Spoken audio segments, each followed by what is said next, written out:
I got my real first rad, like expensive $150 skateboard, everything together when I was in 7th grade. It was a Jeff Kendall, 2 hands. One hand was doing a peace sign, the other one was ground. I was like, yeah, it's fucking famous. It was cool. And that was my life until I graduated high school, my life.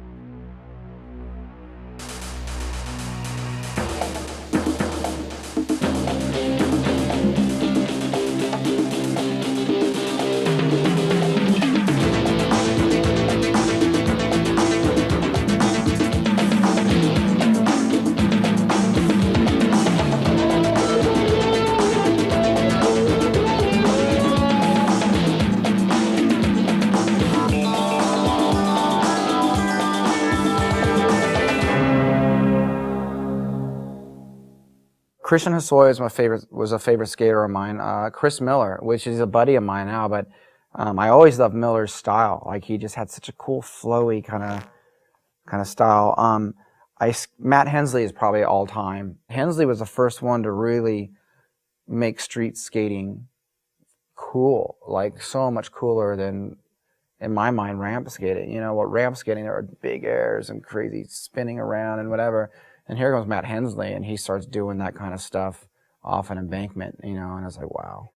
I saw him show up one time with dyed black hair and this like punk rock clothing. We were at Webb Park in Rancho Bernardo, old place where people used to skateboard, and he was doing these 360 flip board slides down a set of stairs, and I was just like, I've never seen anything like that before. Because at that time, the only dude that was flipping the board like that was Rodney Mullen, and no one could even understand what the fuck he was doing, so it was just like a different category. We didn't even call it skateboarding.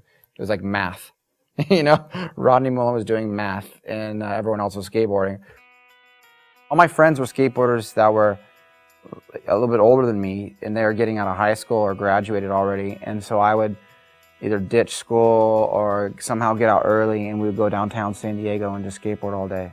And I would sit there and just stare at all the girls that were like working down there, like business ladies. I always went with my friend Dan Rogers. He was a professional, so he was really like trying to like skateboard. He had to stay good, you know? And I would just sit there. I couldn't do what he was doing.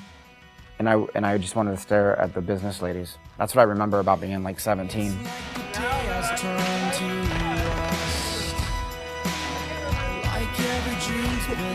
I love hookups. I invented a trick called the rocking horse grind. It's famous within my tribe. It's a nose grind to a 5-0 to a tail slide kind of revert out, but you look like you're doing a rocking horse. It was famous. It's called the rocking horse grind. I used to work at a place that served rotisserie chicken, and so I would get off work and I would just bring out these giant cases of rice, vegetables, tortillas, and chicken to a big tribal pack of skateboarders, and we would skate at this shopping center where I worked. And so we'd do that every night till about midnight, every single night.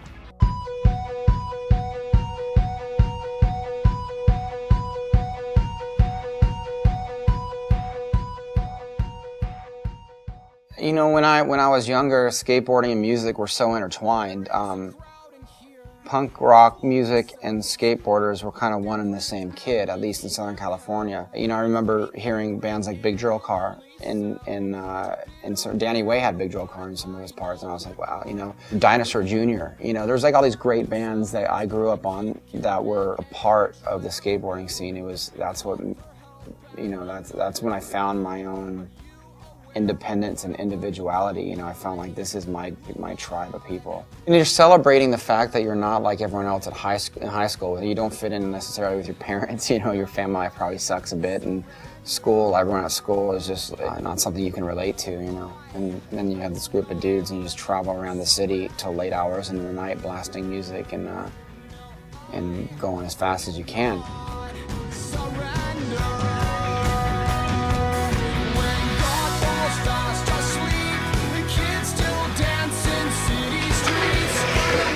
Let's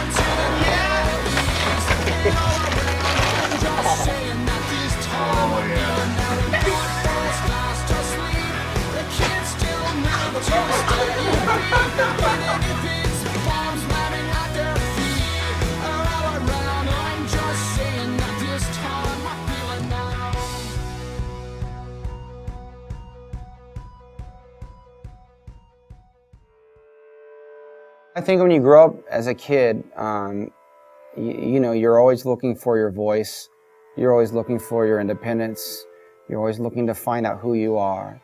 With skateboarding, it was a means of transportation first and foremost. As a kid, you grab a skateboard and you can get out and you can go somewhere. You can't drive yet, you know. So it's kind of like this is your tool, your vehicle to leave. And they were kind of going, okay, well, it's my freedom, but it expanded from just transportation. It's something you do on your own. You don't need a whole team to play it with you. You just do it with and you can go skate by yourself. And I think that music did a lot of the same kind of stuff. I think that when you're joining, you know, a band for the first time, you're trying to find your voice. You're trying to find that freedom to get in the van and get out of town. You're trying to figure out who you are, and by defining it through your music, the way you dress and who you hang out with. And for me, when we grew up, they were both one and the same. It wasn't, skateboarding would never be a sport. Now it's obviously much bigger and grander, but I think the roots of it will always be there, and that's always going to be, in my eyes, it's going to be freedom. All the phones have rung and rung, they're off the hook, all but one, and all the mail stacked up inside, up from the floor, a mile high, and like one would, like a child. Yeah, like Jake Phelps was like a big scary skinhead in our hardcore scene, you know, back then, you know, or 15, he's like 19, he was like a scary, you know, skinhead. And he just interviewed me recently in France. And I hadn't seen him since I was 15. I was just like, so I still was like, oh shit, it's that, the skinhead guy.